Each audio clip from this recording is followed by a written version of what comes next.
Hi hello friends, welcome back to happy Kannada vlogs. ಇದು special video ಹಾಗೆ travelling vlog ಆಗಿರೋದ್ರಿಂದ ಚೆನ್ನಾಗಿರುತ್ತೆ ಅಂತ ನಾನು ಭಾವಿಸ್ತೀನಿ. ಮೊದಲಿಗೆ ನಾವು ಜರ್ನಿನ ಸ್ಟಾರ್ಟ್ ಮಾಡಿದ್ವಿ ನಮ್ಮ ಕಾರಲ್ಲಿ ಹೊರಟಿದ್ರಿಂದ. ಜಸ್ಟ್ ಇದು ಬಂದುಬಿಟ್ಟು ಫ್ಯಾಮಿಲಿ ಟ್ರಿಪ್ ಆಗಿರುತ್ತೆ. ಮೊದಲು ಕಾರಲ್ಲಿ ಗಾಡಿಗೆ ಫಸ್ಟು ಪೆಟ್ರೋಲ್ನ ಫಿಲ್ ಮಾಡ್ಕೊಳ್ಳೋದು ತುಂಬ ಇಂಪಾರ್ಟೆಂಟ್ ಆಗ್ತಿರುತ್ತೆ. ಯಾಕಂದರೆ ದೂರ ಹೋಗ್ತಿದ್ದೀವಿ ಅಂತಂದರೆ ಪೆಟ್ರೋಲ್ ಎಷ್ಟಿದ್ರೂ ಸಾಲದು. ಹಾಗಾಗಿ ಫಸ್ಟು ಹೋಗ್ಬಿಟ್ಟು ಕಾರಿಗೆ ಫಸ್ಟು ಪೆಟ್ರೋಲ್ನ ಫಿಲ್ ಮಾಡಿಸಿದ್ವಿ. ಜಾಸ್ತಿ ಆದಷ್ಟು ನಮ್ಮ ಇಂಡಿಯಾ ಪ್ರಾಡಕ್ಟ್ಸ್ಗಳನ್ನ ಯೂಸ್ ಮಾಡಿ, ಭಾರತ್ ಪೆಟ್ರೋಲ್ ಆಗಿರ್ಬೋದು, ಈ ಥರ ಪೆಟ್ರೋಲ್ಗಳನ್ನು ಯೂಸ್ ಮಾಡಿ, Indian oil it is the best ಅಂತ ಹೇಳ್ತೀನಿ. ಅದಾದಮೇಲೆ ಮುಂದೆ ಹೋದಾಗ ಅಲ್ಲೇ ಬಾಣಾವರದಲ್ಲಿ ನಿಲ್ಲಿಸಿ ನಮ್ಮನೇಲಿ ತೊಗೊಂಡೋಗಿದ್ದಂತಹ ಇಡ್ಲಿಗೆ ಜೊತೆಗೆ ಒಂದು ವಡೆ ಇದ್ದರೆ ಚೆನ್ನಾಗಿರುತ್ತೆ ಅಂತ ಹೇಳಿದೆ. ಸೊ ಹಾಗಾಗಿ ವಡೆನ ತೊಗೊಬಂದರು ನನ್ನ ಅಕ್ಕ ಬಾವ. ಅದಾದಮೇಲೆ ನೆಕ್ಸ್ಟ್ ಜರ್ನಿ ಸ್ಟಾರ್ಟ್ ಆಗಿ ನಾವು ಫಸ್ಟು ತಲುಪಿದ್ದೆ ಬೇಲೂರು ಚೆನ್ನಕೇಶವ ದೇವಸ್ಥಾನಕ್ಕೆ. ಸೊ ಇಲ್ಲಿ ಬಂದುಬಿಟ್ಟು ಏನಂದರೆ ಎಂಟ್ರೆನ್ಸಿಗೆ ಯಾವುದೇ ರೀತಿಯ ಅಮೌಂಟ್ ಕೊಡೋಕ್ಕಿರಲ್ಲ. ನೀವೇನಾದರೂ ಗಾಡಿನ ಪಾರ್ಕ್ ಮಾಡ್ತೀವಿ ಅಂತ ಅಂದ ಪಕ್ಷದಲ್ಲಿ ನೀವು ಅಮೌಂಟನ್ನು ಪೇ ಮಾಡೋಕ್ಕಿರುತ್ತೆ. ಐ ಥಿಂಕ್ 50 ರೂಪೀಸ್ ಅನಿಸುತ್ತೆ.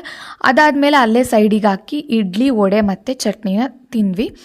ಬೆಳಗ್ಗೆ ಬೇಗ ಬಂದಿರೋದ್ರಿಂದ, ಅಂದರೆ ನಾವು ಹೊರಟಿದ್ರಿಂದ ಸ್ವಲ್ಪ ರೆಡಿ ಆಗೋಕ್ಕಾಗಿರಲಿಲ್ಲ. ನಮ್ಮ ಅಕ್ಕ ಅವರು ರೆಡಿ ಆಗ್ತಾಯಿದ್ರು.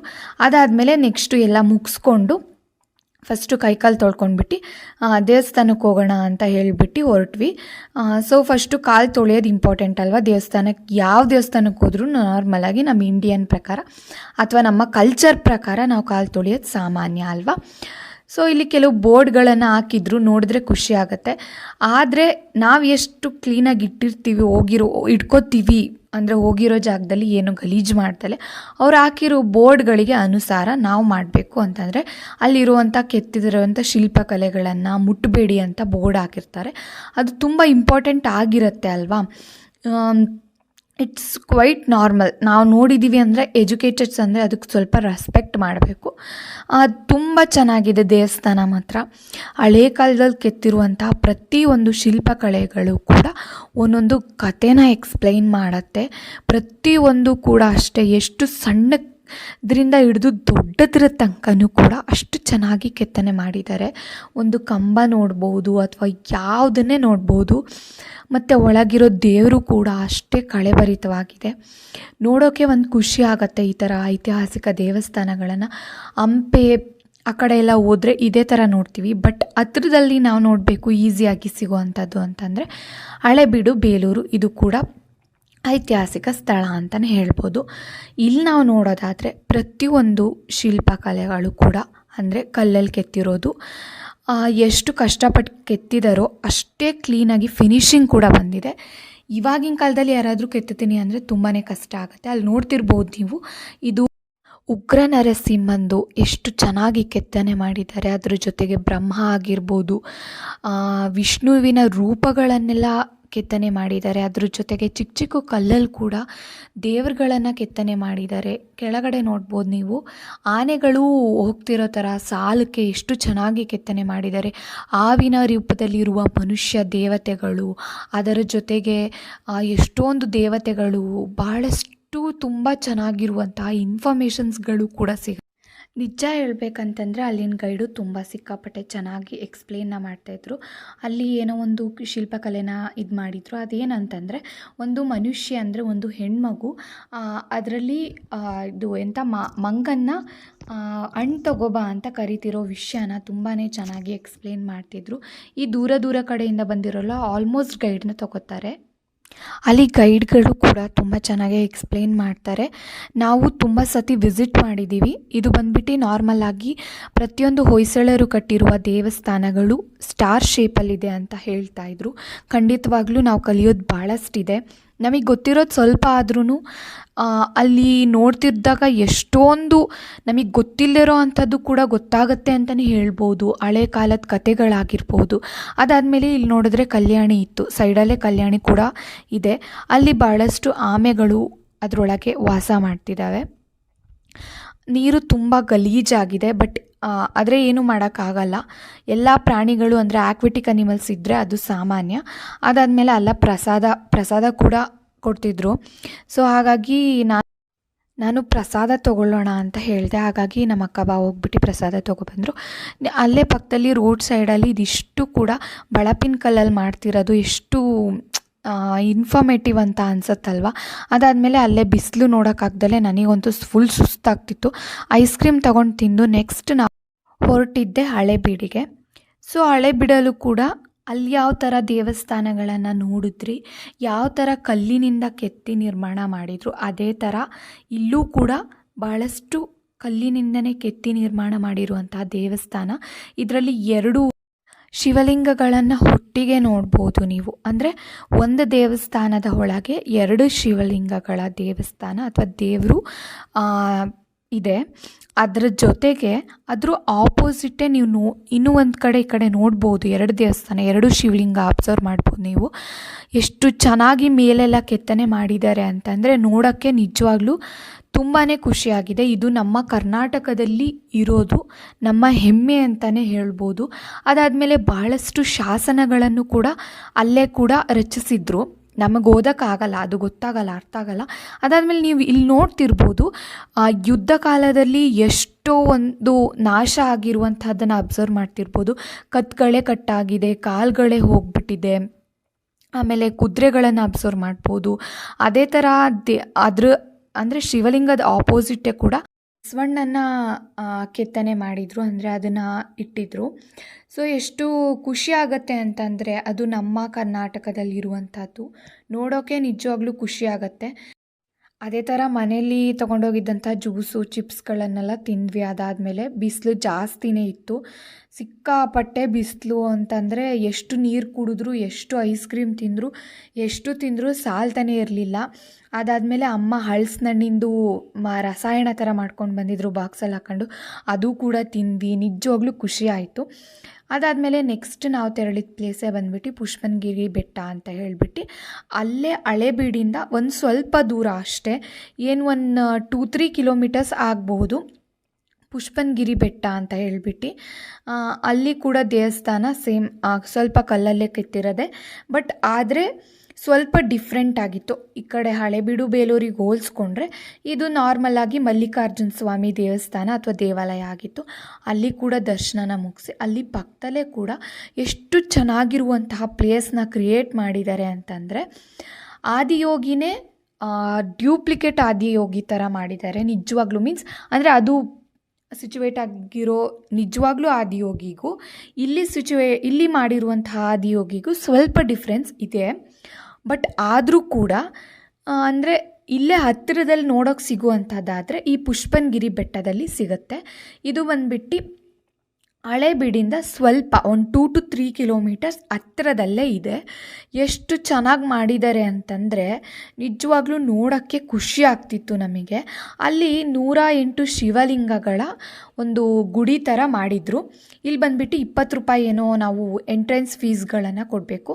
ನೀವು ನಾರ್ಮಲಾಗಿ ನೋಡ್ತಿದ್ರೆ ಇದನ್ನು ಕೋಟಿ ಶಿವಲಿಂಗ ಅಂತ ಹೇಳ್ತಾರಲ್ಲ, ಸೊ ಅದೇ ಥರ ನೋಡಿದ ಫೀಲ್ ಆಯಿತು ನನಗೆ. ನಾನಂತೂ ಆ ಕಡೆ ಅಂದರೆ ಹೋಗಿದ್ದೀನಿ, ಬಟ್ ಅಲ್ಲಿ ಒಳಗಡೆ ಎಲ್ಲ ಹೋಗಿ ನೋಡಿರಲಿಲ್ಲ ಆ ದೇವಸ್ಥಾನನ ಅಲ್ಲಿದ್ದು. ಸೊ ಇಲ್ಲಿ ನೋಡುವಾಗ ಅದೇ ಥರ ಅಂದರೆ ಈ ಡ್ಯೂಪ್ಲಿಕೇಟ್ ಫಾರ್ಮೇಟಲ್ಲಿ ಇರೋ ಥರ ಅಂತ ಫೀಲ್ ಆಯಿತು. ಬಟ್ ಅಂತಂದರೆ ಇದನ್ನು ಇಷ್ಟೆಲ್ಲ ಕಷ್ಟಪಟ್ಟು ಅವ್ರು ಮಾಡಿದ್ದಾರೆ ಅಂತಂದರೆ ಎಷ್ಟೊಂದು ಪರಿಶ್ರಮ ಇದೆ ಅಂತಲೂ ಗೊತ್ತಾಯಿತು. ಅದಾದಮೇಲೆ ಒಂದು ದೊಡ್ಡ ಲಿಂಗನ ಸಿಚುವೇಟೆಡ್ ಮಾಡಿ ಅದಕ್ಕೆ ಪೂಜೆ ಮಾಡಿದರು. ಅದಾದಮೇಲೆ ಅದ್ರ ಒಳಗಡೆನೇ ಕೂಡ ಆಕ್ವೇರಿಯಮ್ ಥರ ಮಾಡ್ಕೊಂಡು ಇಟ್ಕೊಂಡಿದ್ರು. ಅಂದರೆ 20 ರೂಪೀಸ್ ಕೊಟ್ಟಿದ್ದೀವಿ ಅಂತಂದರೆ ಅದಕ್ಕೆ ವರ್ತ್ ಇರಬೇಕು ಅಂತ ಏನೋ ಒಂದು ಮಾಡಿದರು. ಬಟ್ ಆದ್ರೂ ಕೂಡ ಕೆಲವೊಂದು ಆಕ್ವೇರಿಯಮಲ್ಲಿ ಫಿಶಸ್ ಖಾಲಿ ಆಗಿತ್ತು. ನಾನು ಆದಿಯೋಗಿ ಅಂತ ಹೇಳಿದೆ, ಅಲ್ಲಿ ನೋಡ್ತಿರ್ಬೋದು ನೀವು, ಅಲ್ಲಿ ನೋಡಿದ್ರಿ ಅನಿಸುತ್ತೆ. ಅದಾದಮೇಲೆ ಅಲ್ಲಿಂದ ಸ್ವಲ್ಪ ಮೇಲೆ ಹೋದರೆ ಫುಲ್ಲು ವೈಟ್ ಮಾರ್ಬಲ್ಸ್ ಥರದ್ರಲ್ಲಿ ಮಾಡಿರುವಂತಹ ಒಂದು ದೇವಸ್ಥಾನ ಥರ, ಅಂದರೆ ಫುಲ್ಲು ಸೈಲೆಂಟ್ ಫೀಲು, ನೆಮ್ಮದಿ. ಇಲ್ಲೇನೋ ಆರಾಮಾಗೆ ರೆಸ್ಟ್ ತಗೊಂಡ್ರೂ ಕೂಡ ಒಂಥರ ಫೀಲ್ ಕೊಡುತ್ತಲ್ಲ, ಆ ಥರ ಅಷ್ಟು ಚೆನ್ನಾಗಿರುವಂತಹ ಪ್ಲೇಸ್ ಇದು ಅಂತಲೇ ಹೇಳ್ಬೋದು. ನೀವೇನಾದರೂ ಈ ಕಡೆ ಬಂದರೆ ಒಂದು ಸಾರಿ ವಿಸಿಟ್ ಮಾಡಿ ಅಂತಲೇ ಹೇಳ್ಬೋದು. ಭಾಳ ಚೆನ್ನಾಗಿದೆ. ಮತ್ತು ನೋಡೋಕ್ಕೂ ಅಷ್ಟೇ ನಾವು ಪೀಸಾಗಿ ಕೂಡ ಕೂತ್ಕೋಬಹುದು. ಅದಾದಮೇಲೆ ಅಲ್ಲಿಂದ ಒಳಗಡೆ ಹೋದ್ವಿ. ಅಲ್ಲಿ ಒಂದು ಗುರುವಿನ ಸ್ಥಾಪನೆ ಮಾಡಿದರು, ಯಾವುದೋ ಗುರೂಜಿ. ಸೊ ನನಗಷ್ಟು ಇನ್ಫಾರ್ಮೇಷನ್ ಗೊತ್ತಿಲ್ಲ, ನಾವು ಬರೀ ಜಸ್ಟ್ ಟ್ರಿಪ್ ಅಂತ ಹೋಗಿದ್ದು. ಅದ್ರ ಬಗ್ಗೆ ಬಹಳಷ್ಟು ಇನ್ಫಾರ್ಮೇಷನ್ನ ಕಲೆಕ್ಟ್ ಮಾಡೋಕ್ಕಾಗಲಿಲ್ಲ. ಹಂಗಾಗಿ ನನಗೆ ಗೊತ್ತಿರೋ ಅಷ್ಟನ್ನು ನಾನು ಹೇಳಿದ್ದೀನಿ. ಅದಾದಮೇಲೆ ನೀವು ನೋಡ್ತಿರ್ಬೋದು ಪ್ರತಿಯೊಬ್ಬ ಸ್ವಾಮೀಜಿ ಅವ್ರದ್ದು ಫುಲ್ಲು ಮಾಡೆಲ್ಸ್ ಥರ ಮಾಡಿ ಇಟ್ಟಿದ್ರು. ಎಷ್ಟು ಕಷ್ಟಪಟ್ಟಿದ್ದಾರೆ ಇಷ್ಟೆಲ್ಲ ಮಾಡೋಕ್ಕೆ ಅಂತಂದರೆ ನಿಜವಾಗ್ಲೂ.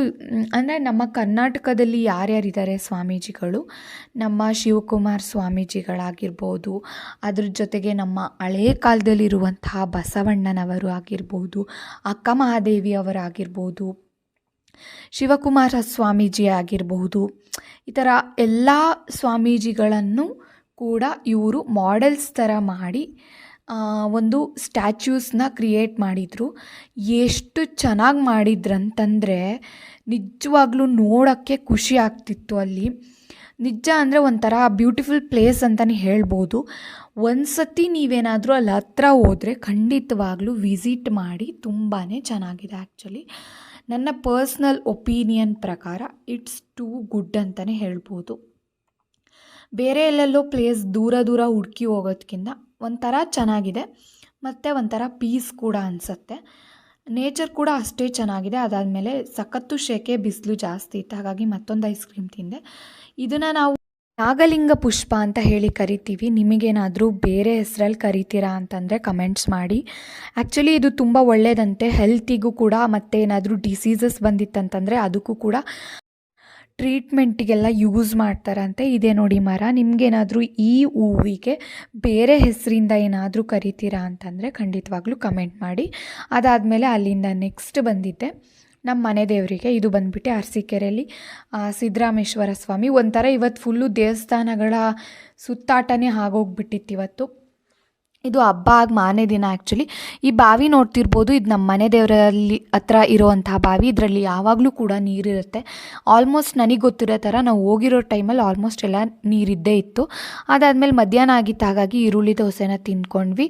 ಮತ್ತು ಊಟ ಎಲ್ಲ ಮುಗಿಸ್ಕೊಂಡು ಸೀದಾ ಮತ್ತೆ ಒಂದು ದೇವಸ್ಥಾನಕ್ಕೆ ಬಂದ್ವಿ. ಇವತ್ತು ಚೆನ್ನಾಗಿ ದೇವಸ್ಥಾನಗಳನ್ನು ಸುತ್ತಾಡಿದ್ದೀವಿ. ಇದು ಬಂದ್ಬಿಟ್ಟು ಇಂಗಟಗೆರೆಯಲ್ಲಿರುವಂತಹ ಶ್ರೀ ಕಲ್ಲೇಶ್ವರ ಸ್ವಾಮಿ ಅಂತ ಹೇಳಿಬಿಟ್ಟು ಈ ದೇವಸ್ಥಾನಕ್ಕೆ ಬಂದು ಕೂಡ ಮಂಗಳಾರತಿನ ಮಾಡಿಸ್ಕೊಂಡು ಪೂಜೆನ ಮಾಡಿಸ್ಕೊಂಡು ಇಲ್ಲೂ ಕೂಡ ಸ್ವಲ್ಪ ಹೊತ್ತು ವಿಶ್ರಾಂತಿನ ಪಡೆದು. ಪ್ರತಿಯೊಂದು ದೇವಸ್ಥಾನಕ್ಕೆ ಹೋದಾಗ ನೆಮ್ಮದಿ ಜಾಸ್ತಿನೇ ಇರುತ್ತೆ ಆವತ್ತಿನ ದಿನ. ನಿಜವಾಗ್ಲೂ ತುಂಬ ಪೀಸ್ ಅನ್ನೋ ಫೀಲ್ ಕೂಡ ಆಗ್ತಾಯಿತ್ತು ನಮಗೆ. ಇಲ್ಲೂ ಕೂಡ ಇದು ಬಂದ್ಬಿಟ್ಟು ಕಲ್ಲೇಶ್ವರ ಸ್ವಾಮಿ ಅಂತ ಹೇಳಿ ಪ್ರಸಿದ್ಧ ಆಗಿದೆ. ಇದು ಜಾತ್ರೆ ಕೂಡ ತುಂಬಾ ಗ್ರ್ಯಾಂಡಾಗಿ ಮಾಡ್ತಾರೆ. ಗೊತ್ತಿರೋರು ನಿಜವಾಗ್ಲೂ ಕಮೆಂಟ್ಸ್ ಮಾಡಿ. ನಮ್ಮ ಕಡೂರು ಸೈಡ್ ಯಾರಾದರೂ ಇರೋರು ನೀವು ಅಲ್ಲಿ ವಿಸಿಟ್ ಮಾಡಿದ್ದೀರಾ ಅಂತ ಅಂದರೆ ಖಂಡಿತವಾಗ್ಲೂ ಒಂದು ಕಮೆಂಟ್ ಮಾಡಿ. ಅಲ್ಲೇ ಕೂಡ ಪಾರ್ವತಮ್ಮ ದೇವಸ್ಥಾನನೇ ಇತ್ತು, ಹೊಸದಾಗಿ ಗಣಪತಿ ದೇವಸ್ಥಾನನೂ ಕೂಡ ಮಾಡಿದರು. ಅಲ್ಲಿಗೆ ಹೋಗಿ ನಮಸ್ಕಾರ ಮಾಡ್ಕೊಂಡು ಸೀದಾ ನಮ್ಮ ಹಳ್ಳಿ ಮನೆಗೆ ಬಂದ್ವಿ. ಇದು ಕೂಡ ನಮ್ಮ ಹಳ್ಳಿ ಮನೆ. ಎಷ್ಟೇ ಶ್ರೀಮಂತಿಕೆ ಇರಲಿ ಏನೇ ಇರಲಿ, ನಾವು ಮೊದಲಿದ್ದಿದ್ದ ಜೀವನನ ಮರಿಬಾರ್ದಂತೆ. ಆ ಥರ ನಾನು ತೋರಿಸ್ತಾ ಇದ್ದೀನಿ. ಇಲ್ಲೆಲ್ಲ ಕೊಬ್ಬರಿಗಳನ್ನು ಹಾಕಿದ್ವಿ ನಾವು ಮನೆಯಲ್ಲಿ. ತುಂಬ ಚಿಕ್ಕ ಮನೆ ಆದರೂ ಕೂಡ ತುಂಬ ಖುಷಿಯಾಗಿದ್ವಿ. ಅಲ್ಲಿ ಕಳೆದಿರೋ ನೆನಪುಗಳನ್ನು ನಾವು ಯಾವತ್ತೂ ಮರೆಯೋದಕ್ಕೆ ಆಗಲ್ಲ ಆ್ಯಕ್ಚುಲಿ. ಅಷ್ಟು ಖುಷಿಯಾಗಿ ಎಂಜಾಯ್ ಮಾಡಿ ಬೆಳೆದಿರುವಂತಹ ಮನೆ. ಇವಾಗ ನಾವು ಬೇರೆ ಮನೇಲಿ ಎಲ್ಲೋ ಬಂದು ಇರಬಹುದು ಅಥವಾ ಮನೆಯೇ ಕಟ್ಕೊಂಡಿರ್ಬೋದು, ಆದರೆ ಅಲ್ಲಿನ ನೆನಪುಗಳು ಯಾವತ್ತೂ ಮರೆಯೋಕ್ಕಾಗಲ್ಲ. ಅದು ಹಳಸು ಕೂಡ ಹೋಗಲ್ಲ ಅಂತಲೇ ಹೇಳ್ತೀನಿ. ಇದು ಬಂದುಬಿಟ್ಟು ನಮ್ಮ ತೋಟ ನಮ್ಮ ಮನೆಯಿಂದ ಸ್ವಲ್ಪ ದೂರದಲ್ಲಿತ್ತು. ನಮ್ಮಮ್ಮ ಮತ್ತು ನಮ್ಮ ಅಕ್ಕ ತೋಟಕ್ಕೆ ಬಂದಿದ್ವಿ ಅಂತ ಸೊಪ್ಪುಗಳನ್ನು ಕುಯ್ಕೊಂಡ್ರು. ನಾವು ಅಂಗಡಿಲಿ ಹೋಗಿ ತೊಗೋತೀವಲ್ಲ, ಆ ಸೊಪ್ಪಿಗಿಂತ ಸಿಕ್ಕಾಪಟ್ಟೆ ಫ್ರೆಶ್ ಆಗಿರುತ್ತೆ ರೀ. ಸಖತ್ತಾಗಿತ್ತು. ಮತ್ತು ನಮ್ಮ ಬೋರ್ ಕೂಡ ಇದೆ, ಮತ್ತು ಅಡಿಕೆ ಮರ ಎಲ್ಲ ಕೂಡ ಇತ್ತು. ಎಷ್ಟು ಖುಷಿ ಆಗ್ತಾಯಿತ್ತು ಅಂದರೆ ನೋಡೋಕ್ಕೆ ನಿಜ ಸಿಕ್ಕಾಪಟ್ಟೆ ಚೆನ್ನಾಗಿತ್ತು. ಅವತ್ತಿನ ದಿನ ಹೆಂಗೆ ಕಳೆದೋಯ್ತು ಅಂತಲೇ ಗೊತ್ತಾಗಲಿಲ್ಲ ಆ್ಯಕ್ಚುಲಿ. ಯುಗಾದಿ ಹಬ್ಬದ ಆಗಿ ಮಾರನೇ ದಿನ ಆಗಿರೋದ್ರಿಂದ ಇದು ನಮ್ಮ ಮನೆ ಆ್ಯಕ್ಚುಲಿ. ನಮ್ಮ ಮನೆಯಿಂದ ಪಕ್ಕನೇ ಬಾವಿ ಇತ್ತು. ನಾವು ಹೋಗಿ ಇಣ್ಕಿ ನೋಡ್ತಿದ್ವಿ ಯಾವಾಗಲೂ, ಬಾವಿಲಿ ನೀರಿದೆಯಾ ಅಂತ ಹೇಳ್ಬಿಟ್ಟು. ಕೆಲವೊಂದೊಂದು ಟೈಮ್ ಮಳೆ ಬಂದಾಗ ಎಲ್ಲ ಆಲ್ಮೋಸ್ಟ್ ಎಲ್ಲ ಇದು ಮಾಡಿದ್ದೀವಿ ಆ್ಯಕ್ಚುಲಿ. ಅದಾದಮೇಲೆ ಅಲ್ಲಿಂದ ನಮ್ಮ ದೊಡ್ಡಪ್ಪನ ಮನೆಗೆ ಹೋದ್ವಿ. ಅವತ್ತು ಯುಗಾದಿ ಹಬ್ಬದ ಮಾರನೇ ದಿನ ಆಗಿರೋದ್ರಿಂದ ಚಂದ್ರನ ನೋಡೋಕ್ಕೆ ಇತ್ತು. ಸೊ ಹಾಗಾಗಿ ಅಲ್ಲೇ ನೋಡಿಬಿಟ್ಟು ಅಲ್ಲೇ ದೇವಸ್ಥಾನಕ್ಕೂ ಕೂಡ ಮಂಗಳಾರತಿ ಮಾಡಿಸಿದ್ವಿ. ಪುಟ್ಟ ಹುಡುಗಿರು ನೋಡಿದ್ರೆ ನಮ್ಮ ಹಳೆಯ ಜೀವನ ನೆನಪಾಗತ್ತೆ. ಅಂತಂದರೆ ನಾವು ಸಣ್ಣವರಿದ್ದಾಗ ಸೀರೆ ಎಲ್ಲ ಉಟ್ಕೊಂಡ್ಬಿಟ್ಟು ಅಲ್ಲಿ ಬಿದ್ದು ಎದ್ದು ಎಲ್ಲ ಮಾಡಿಕೊಂಡು ದೊಡ್ಡವ್ರಿಗೆಲ್ಲ ನಮಸ್ಕಾರ ಮಾಡಿ ಆಶೀರ್ವಾದ ತೊಗೋತಿದ್ವಿ. ಅಷ್ಟೇ ಖುಷಿ ಆಯಿತು. ಅದಾದಮೇಲೆ ನಾವು ಬರೋಷ್ಟೊತ್ತಿಗೆ ನಮ್ಮ ಮನೆ ತಲುಪೋಷ್ಟೊತ್ತಿಗೆ 7:15 ಆಗಿತ್ತು. ಸಿಕ್ಕಾಪಟ್ಟೆ ಲೇಟ್ ಆಗಿತ್ತು. ಬಂದು ಸಖತ್ ಸುಸ್ತಾಗಿತ್ತು. ನಮ್ಮಪ್ಪ ಬೀಗ ತೆಗಿತಿದ್ರು ನೋಡಿ, ನಮ್ಮ ಮನೆ ಬೀಗ. ಸೊ ಇಷ್ಟೇ ನನ್ನ ಬ್ಲಾಗ್. ಇಷ್ಟ ಆದರೆ ಲೈಕ್ ಮಾಡಿ, ಶೇರ್ ಮಾಡಿ, ಕಮೆಂಟ್ ಮಾಡಿ. Thank you for watching.